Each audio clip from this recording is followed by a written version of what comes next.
Hello everyone and welcome to another episode of Curious Collections from the Benson Memorial Library. It is fall, most of the leaves are down, and a lot of us are preparing for the upcoming holiday of Thanksgiving. So in this episode we're going to take a look back at Thanksgivings over the years here in Titusville. I think generally when people think of Thanksgiving they think about the Pilgrims and their meal in 1621 as the first Thanksgiving dinner. Nationally, as a holiday, Thanksgiving has been celebrated on and off since the time of George Washington. Abraham Lincoln set the date for Thanksgiving to be in November in 1863, but not until 1941 was it actually officially set as the fourth Thursday in November by an act of Congress during the Franklin Delano Roosevelt administration. We're fortunate in Titusville that the Titusville Herald has been around since the 1860s, so we can see how the newspapers reported about the holiday even over 150 years ago. Generally speaking, the meal was a main portion of the day, as well as church services, usually in the morning. One of the unusual things, especially in the 1860s and 70s, was that a number of local clubs would hold balls on the evening of Thanksgiving, where couples could purchase tickets, come around noontime for the main Thanksgiving meal, and then stay afterwards for dancing, sometimes with music by the Coleman Band of Titusville. Another interesting feature in 1869, the afternoon entertainment at the Corinthian Hall on Spring Street was abolitionist Frederick Douglass, who came and presented his speech on our composite nationality. Football has also been part of our Thanksgiving celebrations for many years. Even in the early 1900s, the local Titusville High School football team would play their last game on Thanksgiving Day. So articles in the newspaper would say to hurry up with the Thanksgiving meal and arrive at Carter Field by 3 p.m. for the football. Shopping was also very highly pushed at this time. Even articles in the 1860s and 70s from the grocers would note that they had the latest Thanksgiving items, as well as fancy table linens, and of course, slowly the push came for Christmas purchases as well. Also, it probably wouldn't be Thanksgiving in Titusville if the local hunters weren't preparing to go out for hunting season. One particular article in 1870 noted that turkey shoots were a very popular activity, and they'd actually enticed a newspaper reporter to come to the turkey shoot and try his luck.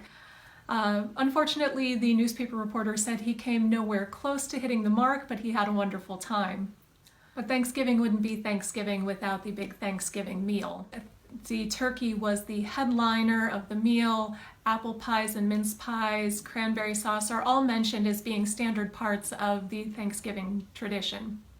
One thing that's slightly different about Thanksgiving dinner now as opposed to the latter half of the 1800s is that oyster soup was considered a popular first course of a meal from about 1863 onward through the early 1900s. Oysters were much cheaper and more plentiful in the 1800s and early 1900s. One grocery store in town was selling them for a penny a piece, which in today's money counts as about a quarter. And a recipe book in 1905 stated that they had become a traditional first course of the Thanksgiving meal. Economics and the state of the nation, of course, played a part in exactly what would show up on a Thanksgiving table. During the Great Depression, someone wrote into the newspaper to say that they had been invited to a friend's house in 1934 to partake of the Thanksgiving meal, which instead of turkey consisted of 15 squirrels. Rationing during World War I and World War II also had people being more creative with how they could get a traditional meal on the table.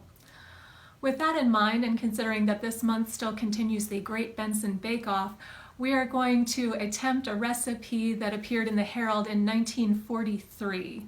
So come along to the kitchen and we will make an apple cobbler roll. Welcome to the kitchen. We are going to attempt apple cobbler roll. This recipe comes from the Rumford Baking Powder Company, and they actually advertise this recipe as being based around rationing for red stamps. Shortening, other cooking fats, butter were all rationed during World War II, so this would have been an important consideration for cooks at that time to make sure that they could turn out tasty meals for their family while staying within what they had available in their ration stamp book. So let's get started. In this bowl, I have 2 cups of all-purpose flour, 2 To that we are going to add 3 teaspoons of baking powder, as well as a 1/4 teaspoon of salt.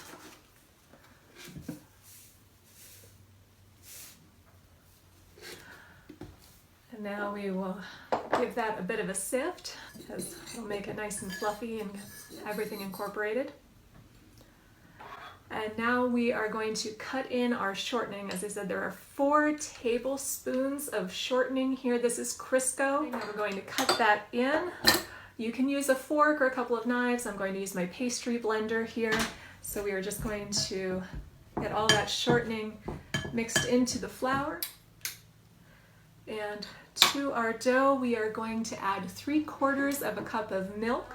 And we are going to blend that in until we have a nice incorporated dough. So now that our dough is mixed, we're going to put that off to the side for just a minute to rest before we do the rolling, and we will start to prep our apple. The original recipe calls for 5 to 6 medium-sized apples, peeled and sliced into thin slices. Today I'm using Cortland apples. Cortland, Macintosh are all good, whatever apple pie apple you prefer. So we will go ahead and essentially we are getting these, and you want when you get to slicing stage after you have cored and peeled your apples, you want these to be really thin because we are going to be rolling these up inside the dough. So we want to be able to have a nice flat-ish layer of apples so it doesn't get too bulky. So I'm going to peel and slice these as thinly as we can, just so we are able to have that nice thin profile. We have our peeled and sliced apples. At this point, it would be a good time to preheat your oven. We're looking to set it to 400 degrees. So now our apples are ready, our dough has rested, and I've sprinkled a little bit of flour here on my clean table so we can roll out our pastry. So we are going to go ahead and roll out our dough into a long rectangle about 1/4 inch thick. Okay, we've got a mostly oblong here. It's not perfect, but that's okay.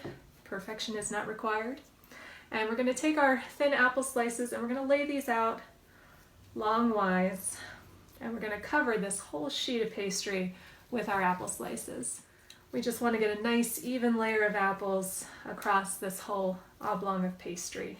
All right, we've got our apples on our pastry. You might have noticed though by this point that we haven't added any sweeteners, any sort of spices. This is just pastry and plain apples. This is where we add the good stuff. The recipe calls for a 1/2 cup of sugar. I found that's a little too much for me, especially with the glaze we're going to be making later. So I've actually cut this down to 1/4 cup when I've used it. If you like things a little sweeter, feel free to go a little heavier on the sugar. But we're going to take just that 1/2 or 1/4 cup of sugar, whichever you prefer. And we're just going to sprinkle that all over our apples here inside the pastry. You can see 1/4 cup is seems like a lot already. I can't imagine putting a 1/2 on there, but if you like sweet, you do you. And for spices, the original recipe calls for a 1/2 teaspoon of allspice and a 1/2 teaspoon of nutmeg. If you have those in your cupboard ready and available, you can feel free to go with the original recipe.